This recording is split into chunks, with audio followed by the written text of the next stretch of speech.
Mesdames, Messieurs, bonsoir et bienvenue à l'auditorium du Musée d'Histoire de Marseille.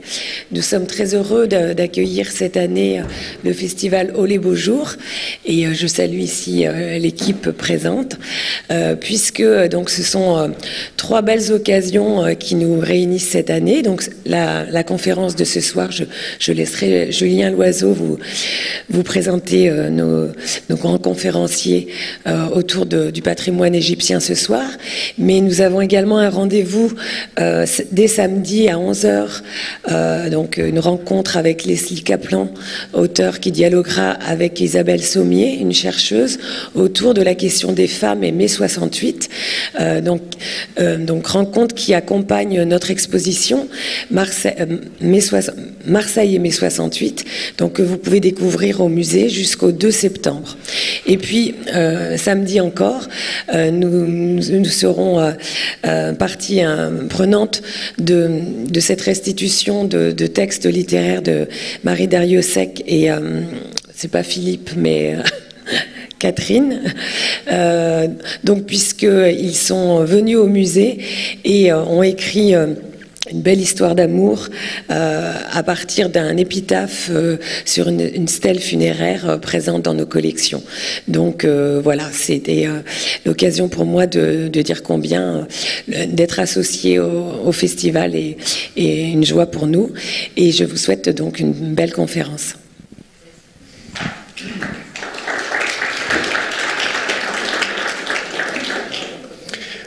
Tous mes remerciements à Sophie Day pour l'accueil du musée d'histoire de Marseille. Sophie Day est chargée de la programmation culturelle au musée et c'est elle qui donc nous permet d'être là ce soir à la fois dans le cadre du festival Oh les beaux jours qui a ouvert ses portes hier et qui se déroulera jusqu'à la fin de la semaine et vous avez pu prendre le programme à l'entrée de la salle, et puis également dans le cadre donc du cycle des conférences du Collège de Méditerranée. Alors certains parmi vous, un nombre non négligeable, être familier des conférences du collège et c'est toujours un plaisir de vous retrouver. Quelques mots sur le Collège de Méditerranée tout de même avant de vous présenter les conférenciers de ce soir. Pour ceux qui ne connaissent pas le collège. Le Collège de Méditerranée, c'est un cycle de conférences grand public, à peu près sur une base mensuelle. On en organise environ 5 ou 6 par an, dans un lieu différent de Marseille. Ce soir, c'est donc au musée d'histoire de la ville de Marseille. Nous avons pu organiser des conférences dans différents lieux, différents quartiers de la ville. Ce cycle de conférences grand public, il a pour objectif d'amener des chercheurs à venir parler de leur travail, à partager leurs réflexions avec le public le plus large possible, un public qu'ils n'ont pas toujours l'occasion de rencontrer, et ça permet précisément à vous qui êtes là ce soir d'entendre d'éminents spécialistes parler librement de leurs travaux. Ce cycle de conférences, ce Collège de Méditerranée, il est porté par l'association des livres comme des idées qui organise le collège, qui organise également la captation vidéo des conférences. Vous pouvez retrouver toutes les conférences du collège en ligne sur le site des rencontres d'Averroès, car c'est aussi juché sur les épaules des rencontres d'Averroès et de son créateur, enfin de leur créateur Thierry Fabre, que cette manifestation peut se dérouler. Alors ce soir, il sera question de patrimoine égyptien, des Égyptiens et de leur rapport au patrimoine, entre regard étranger, regard occidental et identité nationale. Et pour nous parler de ce sujet, en un lieu qui s'y prête évidemment extrêmement bien, nous avons le plaisir d'accueillir ce soir une historienne égyptienne, Omneya Abdelbar. Omneya qui connaît très bien Marseille et la région. Elle a soutenu sa thèse de doctorat à l'université d'Aix-Marseille en 2015 sur un très beau sujet, l'art urbain des Mamelouks au Caire. Le Caire, grande ville médiévale qui a gardé de cette époque des Mamelouks, de la fin du Moyen-Âge, un magnifique patrimoine sur lequel Omneya a travaillé à la fois en tant qu'architecte et en tant qu'historienne de l'architecture. Aujourd'hui, elle est chercheuse au musée Victoria and Albert Museum à Londres, où elle travaille entre autres sur une collection de photographies anciennes de monuments de l'art islamique. Et elle est également, et nous en parlera ce soir, elle est également très engagée dans la défense du patrimoine égyptien aujourd'hui, des patrimoines égyptiens, dans l'Égypte contemporaine, où elle s'occupe activement d'une association consacrée à la sauvegarde du patrimoine égyptien. Alors, Omneya va donc nous présenter cette conférence, à l'issue de laquelle Richard Jacquemont, qui nous fait également le plaisir d'être là ce soir, endossera le rôle à la fois difficile mais très important de discutant. C'est lui qui va à la fois nous dire ce qu'il a retenu et comment il, au fond, pense, conçoit le propos d'Omneya, et puis qui va également ouvrir le débat, à la fois avec la conférencière et avec vous tous, puisque la conférence se poursuivra par un débat avec la salle. Richard Jacquemont est professeur de littérature arabe à l'université d'Aix-Marseille. On lui doit entre autres un ouvrage paru chez Actes Sud intitulé « Entre scribe et écrivain, le champ littéraire dans l'Égypte contemporaine ». Il est aussi traducteur d'un grand nombre de romanciers et poètes égyptiens contemporains, parmi lesquels le grand romancier Sonala Ibrahim, dont les romans sont publiés depuis longtemps maintenant par les éditions Actes Sud. Voilà, merci à tous les deux de votre présence ce soir et nous sommes impatients de vous écouter.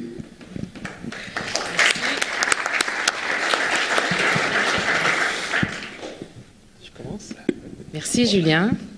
Très très ému d'être ici à Marseille aujourd'hui. Alors très grand merci de m'avoir invité pour revenir à Marseille, une ville que j'ai découverte en 2004 et je pense que je reviens tous les ans depuis.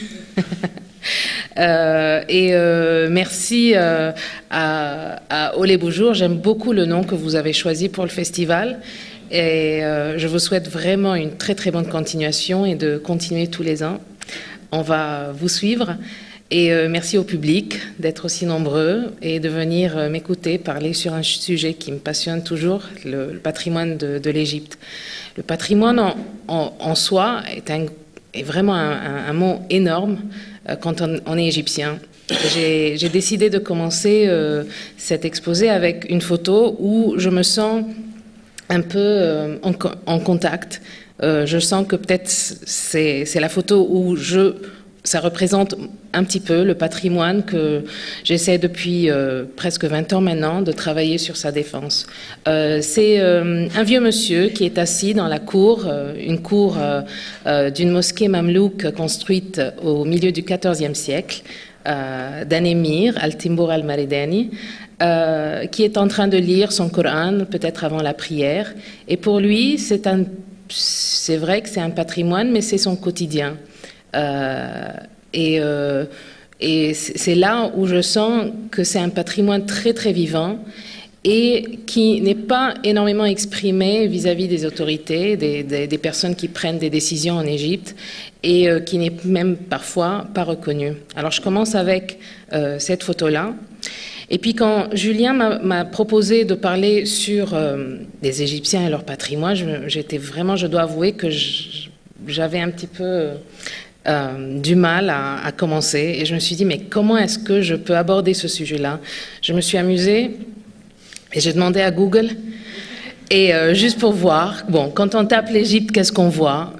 Évidemment, la page elle est énormément dominée par les pyramides et chaque fois là où je suis quand je voyage, il suffit de dire l'Égypte. Alors tout le monde connaît d'où je viens. Et c'est cela, l'Égypte, elle est tellement bénie avec son patrimoine, mais c'est aussi une malédiction parce que ça éclipse beaucoup d'autres choses dans le pays. Ainsi, même quand vous voyez, pour notre éducation, malheureusement, nous, les Égyptiens, on n'a pas la chance des Français d'apprendre l'histoire de notre pays comme vous l'avez appris en primaire. J'ai eu la chance que j'ai fait un petit peu le lycée français et dans le lycée français, on apprend l'histoire de l'Égypte, mais au Caire, en Égypte, pas tellement. Et ça, je vois que c'est vraiment un des grands points négatifs pour nous les Égyptiens et qui a peut-être créé notre déconnexion avec notre propre patrimoine. Mais tout en sachant qu'on connaît très bien le masque de Toutankhamon et tout récemment, je ne sais pas si vous avez entendu le grand scandale de sa barbe qui a été qui a eu un petit accident, où les sites archéologiques, j'aime beaucoup les deux statues de Memnon à l'entrée de la vallée des rois et la vallée des reines à Luxor, et tous les bijoux qu'on a trouvés dans les tombes. Nous, on voit un peu ce que c'est, mais on se sent peut-être que ça ne nous parle pas énormément comme on le sentait. Et patrimoine de l'Égypte, c'est pas simplement l'Égypte ancienne. C'est vrai qu'on nous apprend un peu qu'on a eu les Grecs, qu'on a eu les Romains. On a eu aussi un patrimoine très important qui est représenté avec l'histoire chrétienne et copte du pays, que je dois avouer, les 10 dernières années, c'est un peu plus présent dans notre quotidien qu'avant, à cause de la situation et de tous les événements qui ont eu lieu les dernières années. On a appris peut-être un peu plus à connaître ce patrimoine-là, à connaître les grands monuments qui existent. Ça, c'est à Wadi Natroun. Je n'ai pas encore eu la chance d'y aller. Mais aussi, on a eu un patrimoine juif qu'on a complètement perdu, malheureusement. On a encore des monuments qui subsistent. Ça, c'est la synagogue à Alexandrie. Il y en a aussi de très vieilles synagogues au Caire. On les visite comme des touristes, mais malheureusement, on a perdu le quotidien de ces beaux bâtiments. Et pour moi, personnellement, le patrimoine médiéval, le patrimoine islamique, la ville du Caire surtout, une grande capitale arabe après la conquête du pays, une architecture qui est arrivée à son apogée peut-être même pas 2 siècles après le prophète. On a sur cette diapo la mosquée d'Ibn Touloun, une très belle mosquée construite au IXe siècle. Et on a bien sûr la mosquée Al-Azhar, la grande université qui a été fondée au Xe siècle par les Fatimides. On a aussi j'ai choisi celle-là pour toi, Julien, les belles photos, et Barkouk surtout, le complexe funéraire d'un très grand sultan mamelouk, le sultan Barkouk, avec une architecture qui est arrivée à son apogée, qui me parle, moi, personnellement, énormément, qui représente pour moi le visage de ma ville et qui est encore... qui n'a pas encore pris sa place quand on parle du patrimoine de l'Égypte. Voilà un petit peu de belles photos. Ça, c'est la mosquée bleue. On a une architecture mamelouk dans une décoration ottomane. Et on a aussi le vivant, le quotidien, les gens, les artisans, les habitants de la ville. Tout ça, c'est aussi le quotidien. Il y a la musique, il y a le cinéma, il y a tout un patrimoine qui nous parle. C'est pour ça que c'est très émouvant. Et c'est quand on veut parler de l'Égypte et de ses patrimoines, on sait pas d'où commencer. Et moi, étant architecte, il y a aussi le patrimoine architectural, la renaissance d'une architecture moderne. Ça, c'est une photo d'Héliopolis, avec une réinvention du passé en créant un néo-mamelouk dans des façades qui abritent des appartements complètement à l'occidental. Et après, même avant, la création du centre-ville du Caire, avec une architecture complètement... étrangère peut-être au pays à l'époque, mais qui est devenue une grande partie de notre identité aujourd'hui. Et quand on essaye, par exemple, dans les gens qui font leur marketing et pour faire de la publicité, on va filmer au centre-ville parce que c'est ce qui représente la ville du Caire. Surtout maintenant, après la Révolution, quand on a voulu montrer une nouvelle image du pays, qu'est-ce qu'on a fait? On a commencé à faire le ravalement des façades du centre-ville pour montrer que voilà, c'est la ville qui sort de ces problèmes-là. Mais on a été, si je veux, en grandissant, je dois avouer que quand on voulait parler du patrimoine de l'Égypte, on allait au musée. Bien sûr, le grand musée égyptien, à la place Tahrir. Mon père était la première personne qui m'a amené là-bas. Je pense que j'avais même pas 10 ans encore. Et le discours même du 19e siècle, quand on veut parler de l'histoire d'un pays, on mettait son histoire dans des lieux, et même, je pense, Mohammed Ali, le pacha d'Égypte, qui, en 1835, a fait un décret pour la protection des antiquités égyptiennes, il parle en disant qu'on a vu qu'en Europe, on créait des lieux pour mettre les antiquités, alors pourquoi pas aussi en Égypte. Mais même sur ce musée-là, qui domine le skyline de la ville, qui est très connu par tous les Égyptiens, c'était intéressant en lisant le livre de Reed, parce qu'il expliquait que la façade même de ce musée-là, même si elle était faite dans un contexte urbain très présent, mais elle ne parlait pas aux Égyptiens. Premièrement, c'est écrit en latin, en haut, la date en égir, mais au tournant du siècle, je ne pense pas qu'il y avait beaucoup d'Égyptiens qui savaient lire MCC, XV2. Qu'est-ce que ça veut dire? Et en plus, on avait les noms des fondateurs de l'égyptologie, dont, je les ai notés ici, alors on avait 6 Français, 5 Anglais, 4 Allemands, 3 Italiens, 1 Danois, 1 Irlandais, 1 Suédois et 0 Égyptien. Malgré qu'il y avait déjà au XIXe siècle des Égyptiens qui ont tenté de travailler, et comme Rifat Tahtawi, comme Ahmed... j'ai oublié son nom, c'est pas grave. Et même avant.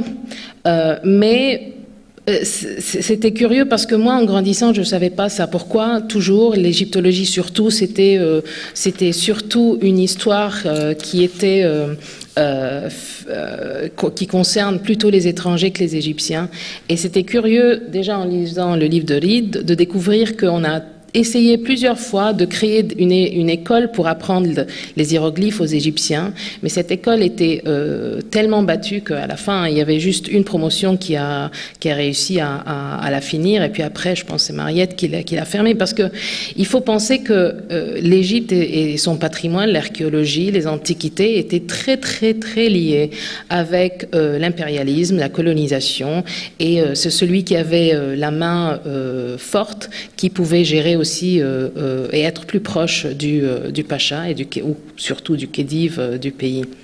Alors qu'est-ce qu'on a fait au tournant du siècle? On a créé des musées. Ces 4 musées, les 4 premiers musées, le musée égyptien pour les antiquités, et puis on avait le musée d'art islamique qui a été inauguré au tournant du siècle aussi, mais en fait l'idée de la création de ce musée-là a commencé au moins 50 ans avant, au temps du khedive Ismaïl, alors on est dans les années 1860, et c'était à cause de l'énorme pillage qui se passait dans la vieille ville du Caire et de la grande destruction aussi des vieux palais, même des mosquées, face à la modernisation de la ville. Alors on avait besoin de trouver un lieu c'était un dépôt, pour mettre tous ces beaux objets qui sortaient des musées, des vieilles maisons, une mashrabeya, une belle porte en bronze, etc. Et puis après, avec la pression, avec la création du comité de conservation des monuments de l'art arabe en 1881, qui avait comme premier objectif de créer ce musée, en 1905, le musée d'art islamique, si je ne me trompe pas, a ouvert ses portes. Et on a le musée gréco-romain à Alexandrie aussi. Et ces 3 musées-là, le musée égyptien, le musée d'art, à l'époque c'était l'art arabe, parce que c'était juste une manière pour embêter l'Empire ottoman. Alors on appelait ça le musée arabe et non pas le musée islamique. Alors musée arabe, musée égyptien et musée gréco-romain étaient sous une direction étrangère, au moins jusqu'aux années 50.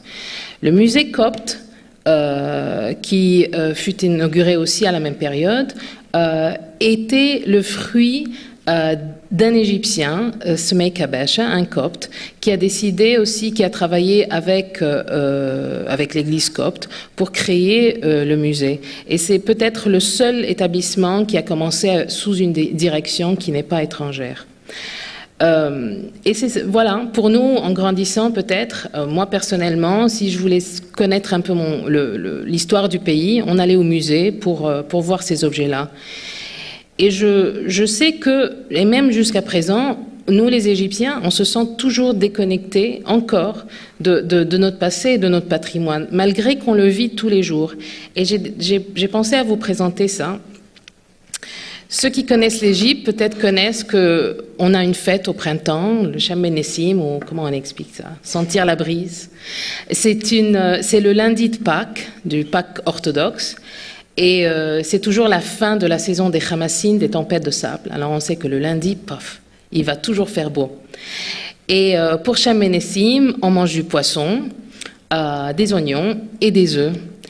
Et voilà et c'est une fête égyptienne, célébrée par les chrétiens et les musulmans, et même nous à Londres, là, à l'étranger, c'est une des fêtes, la seule presque, où tous les Égyptiens de Londres essaient de se réunir pour fêter. Et j'ai trouvé qu'on avait une momie de poisson, et puis sur il y avait aussi un dessin de l'Égypte ancienne. Et jusqu'à présent, on mange toujours le poisson, et on attend tous les ans. C'est vraiment une fête qu'on aime beaucoup, nous, les Égyptiens. Et c'est pour ça que quand on dit qu'on est déconnecté de notre passé, en fait, on le vit, mais on ne sent pas vraiment qu'on le vit. Le dialecte égyptien, pour ceux qui connaissent un peu l'arabe, est probablement le dialecte le plus éloigné de la langue arabe. N'est-ce pas, Richard? Parce que on a beaucoup d'influences coptes et d'anciens égyptiens. Il y a des mots comme embou pour dire je veux boire, ou teta quand on dit pour les enfants allez essaye de marcher. C'est quelque chose qu'on connaît dans notre dialecte, mais on ne se sent pas du tout que ça venait du passé. Et je pense que ça c'est aussi une partie d'un patrimoine vivant qui nous laisse montrer que tout ce parcours-là qu'on a derrière nous, ça existe encore.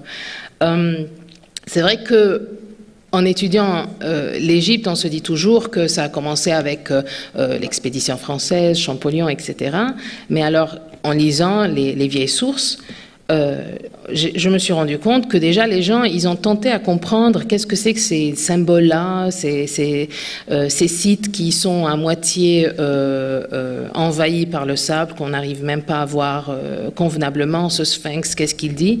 Et j'ai juste noté quelques savants arabes et musulmans de l'époque, comme Abul Qasim al-Iraqi, celui qui a écrit ce bel ouvrage sur Al-Aqalim al-Sab'a, qui a tenté de déchiffrer les hiéroglyphes, qui a même réussi à lire 5 lettres et qui a fait un tableau. Et moi, personnellement, je ne savais pas avant Champollion que quelqu'un avait essayé de lire un peu les hiéroglyphes. Abdelatif el-Bordedi, qui a vécu au XIIIe siècle, il nous fait aussi une description des pyramides. Même il nous raconte que Salah ad-Din avait demandé à ce qu'on démonte les pyramides pour faire sa citadelle. Et puis finalement, ils n'ont pas vraiment réussi à démonter toutes les pyramides. Ils ont fait les petites pyramides, mais pas la grande, parce que c'était un travail énorme. El-Idrissi, le géographe aussi, qui a publié sur les pyramides. Ibn Battuta, qui a visité le temple de Luxor. Par contre, il ramène une description juste de la mosquée, mais il était là, il est allé aussi loin au sud. Et el Makrizi, notre cher historien mamelouk, qui aussi qui parle de ces monuments-là qui se trouvent. Et même si maintenant, avec les islamistes, soi-disant, qui veulent nous mettre dans la tête que la civilisation musulmane ou les musulmans ou les gens qui ont vécu à cette époque-là ont méprisé ces sites archéologiques. Moi, personnellement, je pense que ce n'était pas toujours le cas. Pourquoi? Bon, là, c'est Dandara, qui est décrite par Makrizi aussi. Dans le Caire, dans les monuments historiques de Mamelouk, ou la partie où j'ai plutôt travaillé, je me suis concentrée, on trouve beaucoup de remploi, de matériaux de remploi qui sont utilisés dans les bâtiments. Et le remploi, comme vous le savez, ça existe dans toutes les civilisations. On venait juste de passer, maintenant, on a vu le remploi dans le port devant le musée. C'est pour la facilité, c'est un matériel qui est coupé, qu'on peut utiliser tout de suite, qui est beau, alors pourquoi pas. Mais aussi, c'est parce qu'on croyait au pouvoir et à la magie derrière. Et presque tous les seuils des grandes mosquées du Caire ont un granit, une pierre de granit venant d'un site ancien. Et là, on voit sur cette photo-là, ça se voit pas très bien, mais on a une cartouche de Ramsès II et je pense que c'est le plus beau seuil de la vieille ville qui a été ramené pour embellir. Moi, je le vois de cette manière-là. Je pense au contraire que c'était pas, parce qu'il y a d'autres discours, on dit c'est pour marcher sur cette vieille civilisation. Je pense qu'il y avait un respect à ces gens-là, puisque c'est des savants aussi, c'est des gens qui ont étudié, qui ont compris la difficulté aussi de créer cette architecture en voyant les pyramides, par exemple. Et je veux croire que c'était pas du tout ce discours-là de non-croyants, de païens, etc. Je pense qu'il y avait quand même un respect vis-à-vis de cette architecture, et vis-à-vis de l'autre aussi, parce qu'on trouve par exemple ça c'est une colonne avec qui est aussi une colonne de remploi provenant probablement d'une vieille église qui a été réutilisée dans une mosquée et personne n'a pensé à effacer la croix par exemple. C'est pour ça que je pense que c'est une continuité, on donne une continuité à un patrimoine et c'est comme si on a un beau bijou ancien, on essaie de le mettre dans la meilleure place pour qu'il soit visible à l'autre. Comme tout, même en étudiant à l'école, même, on commence toujours pour dire que la fin de l'époque médiévale en Égypte, elle se termine avec l'arrivée de Bonaparte et son armée en 1798. Et pour la première fois, je pense, dans l'histoire, c'est une expédition militaire qui s'associe à une expédition scientifique au même moment. Napoléon, bien sûr, voulait venir en Égypte pour couper la route aux Anglais, l'ennemi de toujours de la France. Mais le fait qu'ils ont pensé que c'est aussi un grand pays, on arrive, c'est pas le vide, et qu'il fallait vraiment aussi étudier, non pas pour des questions militaires, mais aussi étudier ce pays, son architecture, ses vestiges, ses coutumes, etc. Comme égyptienne, je dois le dire, on est vraiment reconnaissant au grand ouvrage de la description de l'Égypte que j'ai découvert étant étudiante.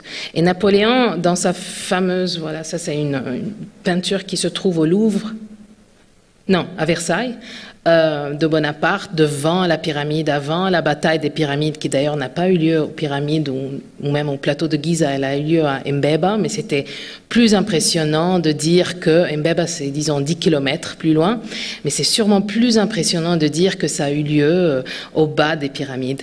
Et il a proclamé sa phrase célèbre, « Soldats, du haut de ces pyramides, 40 siècles vous regardent ». Alors on voit que déjà tout au début, l'Égypte, son passé, son histoire et son patrimoine étaient bien présents avec la conquête française.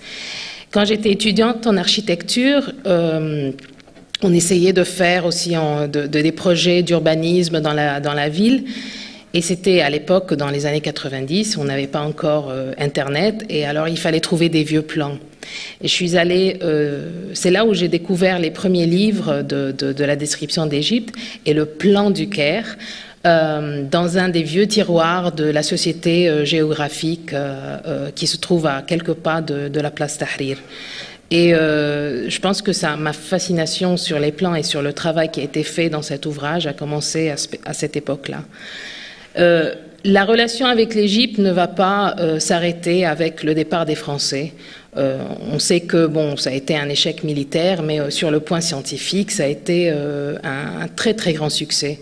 La description a été publiée sur plusieurs années après, mais les Français sont continués à revenir.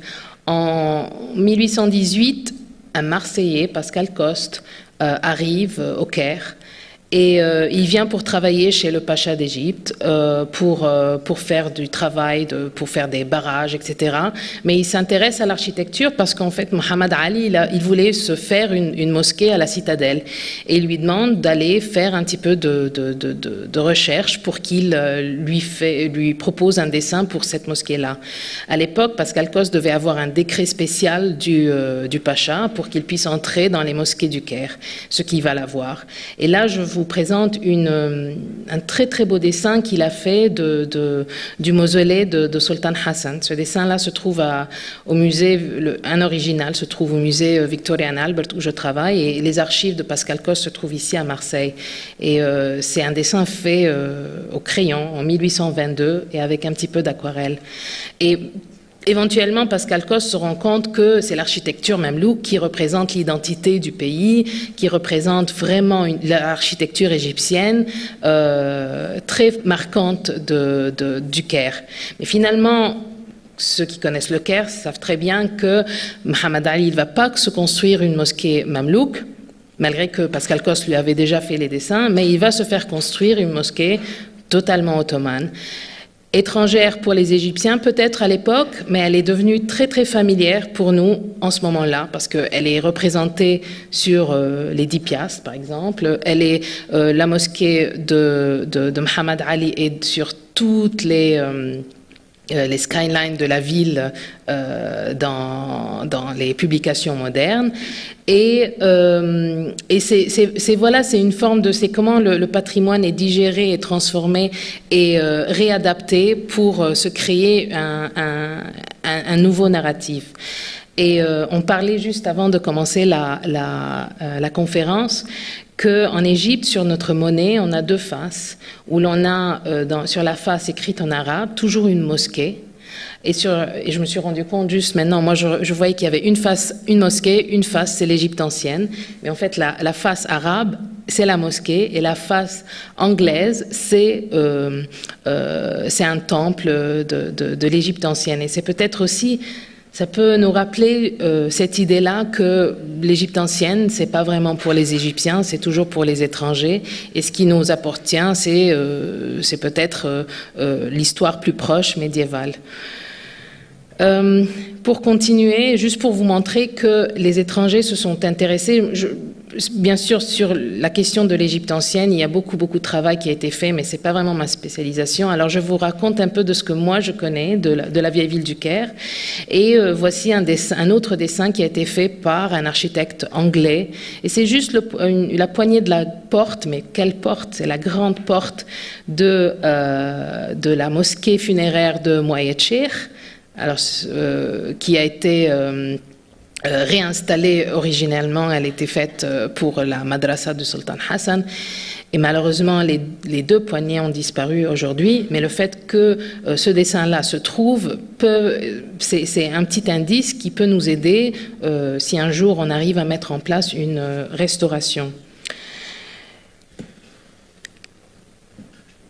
Et puis, au tournant du siècle, en 1928 précisément, Mahmoud Mokhtar, le grand sculpteur de l'Égypte, il installe la statue le réveil de l'Égypte. Premièrement, elle était à la place Ramsis, alors devant la gare de train, la gare du train. Donc la porte du Caire, puisque c'est là où tout le monde arrivait à l'époque. Mahmoud Mokhtar, c'était le premier élève des Beaux-Arts. Les Beaux-Arts, là où moi aussi j'ai fait mes études, les Beaux-Arts ont ouvert leurs portes en 1905. Et Mahmoud Mokhtar était vraiment le premier élève, il était là. Après, on l'a envoyé en France pour qu'il étudie. Et quand on a pensé à créer une image pour le pays, il faut se mettre aussi dans le contexte historique. On est après 1919, alors où on a eu la révolution de 19, où les Égyptiens ont demandé leur indépendance des Anglais. L'Égypte a été colonisée en 1882 par les Anglais. Et Mokhtar, il décide de prendre cette photo-là, le sphinx qui essaye de se réveiller, parce que le sphinx, il est avec ses deux mains comme ça, comme s'il commence à bouger, et une paysanne, une fallaha égyptienne, qui a, avec son voile, mais qui couvre pas son visage, qui ouvre son voile, et qui met la main sur la tête, comme si pour lui dire, voilà, on va faire ça ensemble. C'est une très très belle statue qui existe en ce moment à Giza, devant l'université du Caire, qui a été énormément vandalisée pendant les sit-ins des frères musulmans, mais qui a été restaurée après, et qui représente un peu un renouement avec le passé. Parce qu'à l'époque, on faisait des statues de bronze. Mokhtar, il a décidé de travailler sur une pierre de granit qui est très très difficile à manier, mais c'était sa manière de se dire, je vais essayer de tenter de faire comme on faisait à l'Égypte ancienne. Et en ce moment, ça a généré beaucoup d'autres artistes comme Adam Henin, et aujourd'hui même à Assouan, il y a un symposium tous les ans pour travailler la sculpture de granit. J'ai mis Nahdet Masr, ou les réveils de l'Égypte, parce que je pense que c'est un tournant qui a commencé à réintroduire un peu l'Égypte et son passé, l'identité nationale, et c'est là où on commence à aller chercher dans le répertoire de l'Égypte ancienne pour mettre une identité. Quand Saad Zarloul, on a pensé à lui faire un mausolée. Saad Zarloul, c'est le... comment est-ce que je peux dire Saad Zarloul? C'est un grand... bon, c'est vraiment le Zaïm, j'ai oublié le nom. Le leader, oui, de l'indépendance de l'Égypte, c'est celui qui était à la tête du parti qui est parti à Paris après la Première Guerre mondiale pour demander l'indépendance de l'Égypte après le congrès de Versailles. Et quand on a voulu faire un mausolée pour Saad Zarloul, peut-être à l'époque ils voulaient faire une mosquée, mais les Anglais ils se sont dit non. Et alors ils ont décidé de faire un mausolée sous la forme d'un temple. Et je pense que l'idée ici était de nouveau peut-être de déconnecter les Égyptiens avec leur leader, parce que c'est pas une mosquée, c'est un temple. Et qu'est-ce qu'on va faire? Et c'est vrai que peut-être que jusqu'à il y a 10 ans, je ne savais pas ce que c'est. Et je pense que la déconnexion fut créée. Gamal Abdel Nasser, au contraire, il s'est fait une mosquée et elle est bien reconnue. Sadet, il est enterré en bas du soldat inconnu, qui est une pyramide faite d'une manière moderne. Alors c'est là où je voulais juste vous montrer comment on essaie de retrouver ces répertoires-là. Dans l'art moderne aussi, les pionniers comme Mahmoud Saïd, il est allé chercher des réflexes de tous les jours. Ça, c'est le chadouf. C'est vraiment quelque chose qui existait déjà dans l'Égypte ancienne, mais qui existe encore jusqu'à présent. Et c'était une manière de réintroduire, de retrouver l'identité, etc. Et là, je me suis amusée à vous montrer ça, parce que ça, c'est un broche qui a été fait par Cartier en 1924. Alors 2 ans après la découverte de la tombe de Toutankhamon, et c'est un ancien objet, un objet original, une vraie vieille pièce qui a été montée dans une forme de broche. Et les Égyptiennes, on connaît très bien ce kerden là, c'est une collier très très traditionnelle avec le sphinx au milieu. Mais moi, ce que je connaissais pas, c'est que en fait, c'est un dessin qui a été fait dans les années 20, non pas parce que ce sont des Égyptiens, mais c'est parce que c'était la mode, c'était l'égyptomania. Et alors aussi, les Égyptiennes voulaient avoir un petit sphinx ou une petite pièce pharaonique à leur cou. Et c'est pas du tout une continuation d'un patrimoine ou d'une tradition. Ça a été importé de nouveau. Alors de nouveau, c'est les étrangers. Un énorme point où là, je m'arrête un tout petit peu et je vous raconte, c'est peut-être une expérience personnelle, mais 2011, avec le commencement de la Révolution, personnellement, je pense que la Révolution a commencé quand le musée a été attaqué, la nuit du 28 janvier 2011. Les gens ne voulaient pas vraiment descendre à la place Tahrir, mais quand ils ont entendu dans les infos que le musée est en risque, ils sont descendus. Et ça, ils se sont organisés pour protéger le musée. Et pour moi, personnellement, c'était un moment très, très émouvant parce que je me suis rendu compte que même si on est très indifférent vis-à-vis de notre patrimoine, mais il y a quelque chose peut-être qui nous a fait bouger quand on s'est senti qu'il y a un risque et qu'il y a un énorme danger.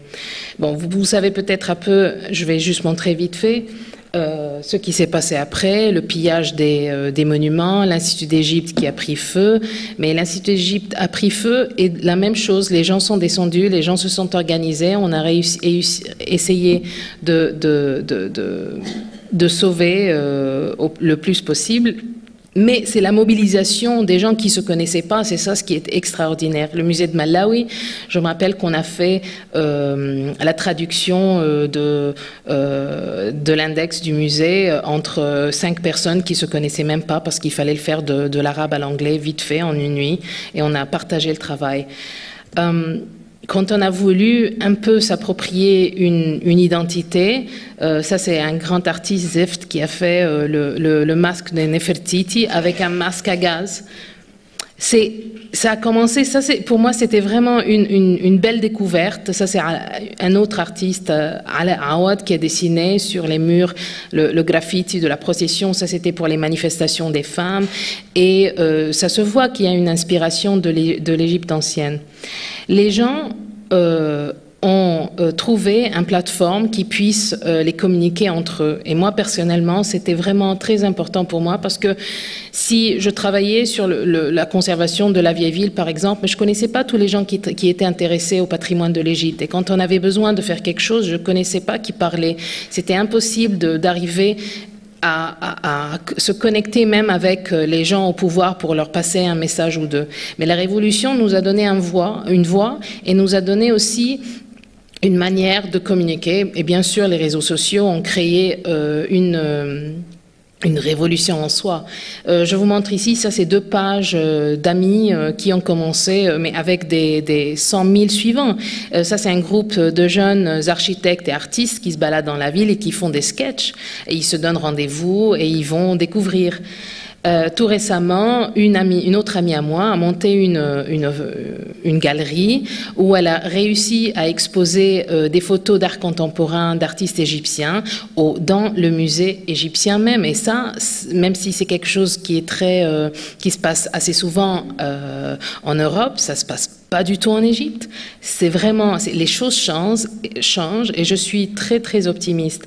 Et juste pour vous montrer, j'ai choisi juste le travail de Azza Fahmi, une dame qui travaille depuis plus de 50 ans sur les bijoux et elle est toujours inspirée par l'Égypte. Je pense que Azza a réussi vraiment à réadapter l'ancien dans un contexte contemporain.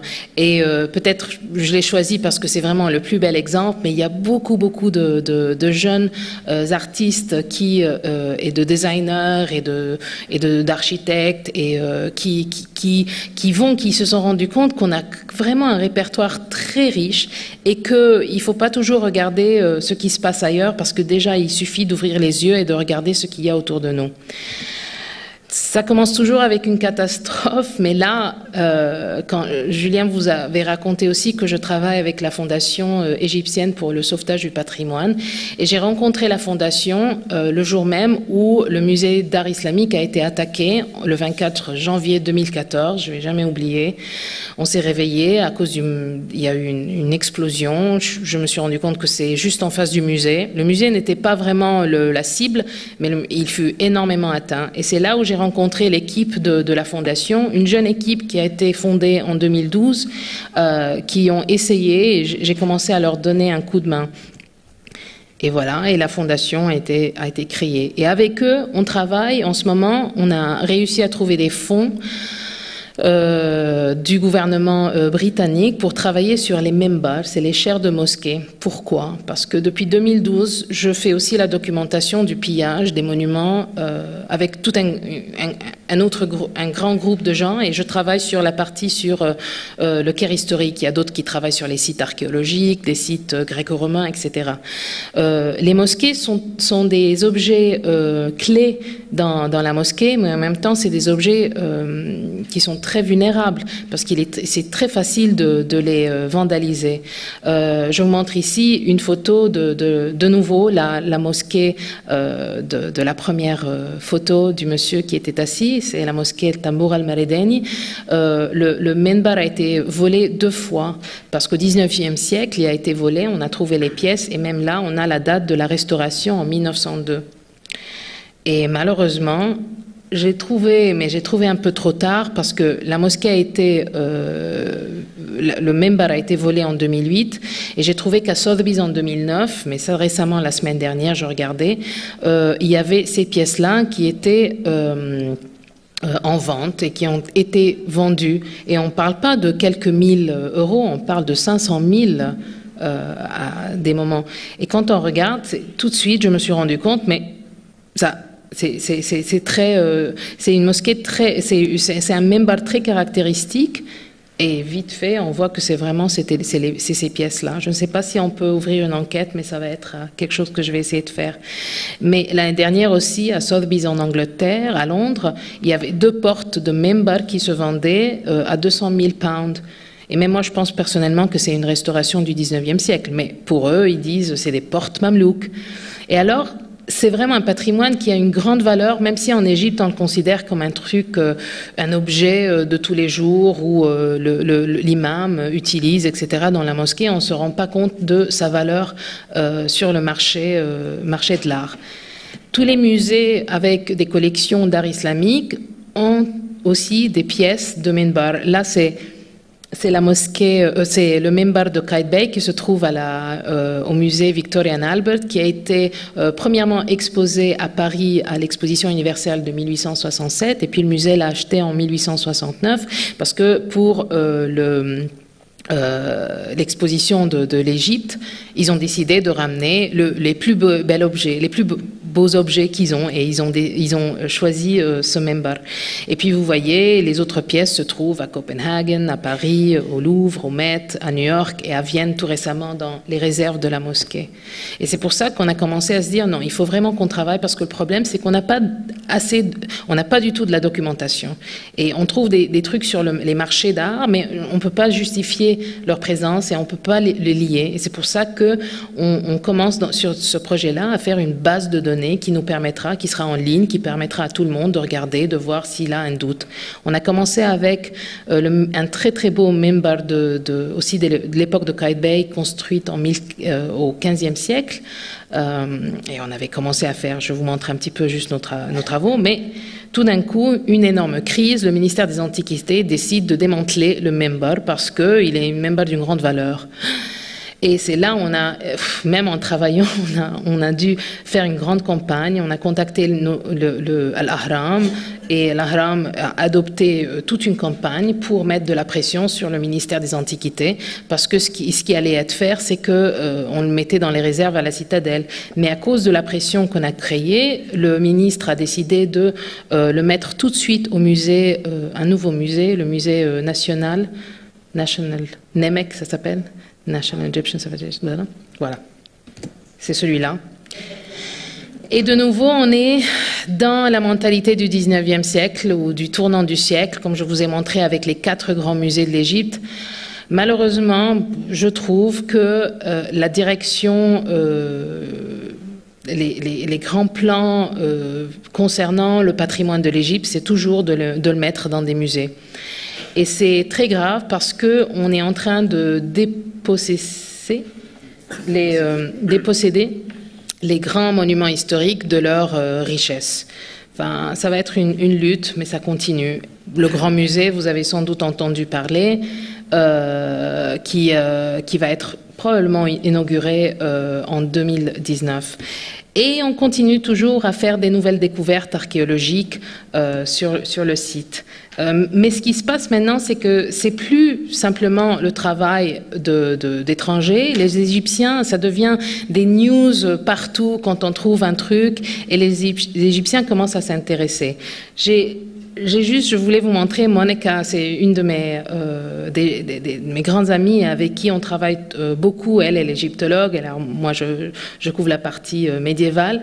Et Monica, alors, elle a écrit même sur son compte Twitter, les monuments de l'Égypte ne sont pas seulement pour les étrangers et les élites, les monuments de l'Égypte sont pour les Égyptiens. Et je pense que ça, c'est vraiment un des messages les plus importants qu'on essaie de faire passer à nos compatriotes, que ça vous appartient aussi. C'est pour ça que quand il y a quelque chose qui se passe, vous devez sentir que c'est à vous aussi de prendre l'initiative, c'est à vous de prendre en charge. Et juste pour vous montrer de nouveau, ça commence à devenir un petit peu dans le contexte de l'Égyptien. On commence même à faire des caricatures avec ce genre de découverte. Il y a une relation qui se fait, et c'est pour ça que je vous dis, je suis encore sur une note positive, malgré que qu'est-ce que le pays fait? Le pays fait une nouvelle capitale qui n'a aucun lien avec son passé, qui est un truc un peu à la Dubaï, dans le désert, etc. Mais bon. Pour finir, juste une note. Je voulais vous montrer, ça c'est un peu vite fait parce que bon, on a 15 minutes. Ça c'est le travail des étrangers qui se trouvent dans les musées occidentaux. C'est la documentation qu'ils ont faite au XIXe siècle, c'est les estampes et les moulages qu'ils ont rapportés avec eux de leur visite au Caire, mais qui représente quelque chose de très important aujourd'hui avec ce qui s'est passé dans la vieille ville, avec toutes ces pièces qu'on a perdues. Par exemple, on n'a plus l'ornementation, la boucharée en bronze sur la porte de Qaïtbay parce qu'elle a disparu, mais on a une copie. Et alors, parce que je vous montre juste cette partie pour vous dire que, et je l'explique aussi quand je suis en Égypte, parce qu'on a toujours un point de vue assez négatif quand on parle des étrangers et de notre patrimoine, comme si les étrangers, tout ce qu'ils ont fait, c'est juste, ils ont pris ce qui leur appartient pas et ils l'ont mis dans leur musée. Mais parfois, les rôles des musées en Europe est important parce que ça va nous permettre, par exemple ici, avec le membar de Qaïtbay qui a été volé, on a la copie, etc. Si je mets, voilà, j'arrive à retrouver des détails importants, ou là, avec la porte de Sultan Hassan, la même chose. On a réussi à récupérer tous les endroits. Et avec notre projet de membar, et ça je trouve que c'est une histoire qui est émotionnellement pour moi très importante, c'est le membar de Lajine, un sultan mamelouk qui se trouve dans la mosquée d'Imtouloun, alors une très grande mosquée au Caire. Mais quand ils ont fait la restauration, ils se sont basés sur les pièces qui se trouvent à Vienne. Ils ont fait la restauration en 1910 parce que ça a été pillé et dispersé aujourd'hui en 12 collections internationales. Et au musée à Londres, au musée Victoria and Albert, j'ai trouvé les planches où il y a le nom du sultan, Lajine, la date de la construction. Et j'ai trouvé que ça, c'est un témoin très, très important. Et on va essayer, avec notre projet sur les membars, de refaire des copies. Cette fois-ci, on fait les copies sur les objets qui sont à l'étranger. C'est le contraire, c'est plus des estampes, pour les remettre de nouveau sur l'objet original. Je ne sais pas comment ça va être critiqué, mais pour moi, je pense au moins, je vais remettre de nouveau le nom du sultan sur son membar qui est très fameux et très connu. Bon, voilà. Voilà, juste pour montrer. Pour terminer, c'est vrai que, bon, les musées ont un rôle très important, mais parfois, on trouve que les musées sont parfois aussi déconnectés de la réalité. La semaine dernière, le British Museum à Londres a décidé de mettre les souliers de Mohamed Salah. C'est un Égyptien qui joue à Liverpool et qui a fait une très bonne saison cette année-là. Et les conservateurs du musée, ils se sont dit, ben voilà, on va ramener ça, ces trucs d'Adidas, on va les mettre devant la statue de Ramsès II. J'ai essayé de voir aussi, moi j'ai pas énormément aimé, mais je me suis dit peut-être, bon, je vais voir qu'est-ce que les autres en pensaient.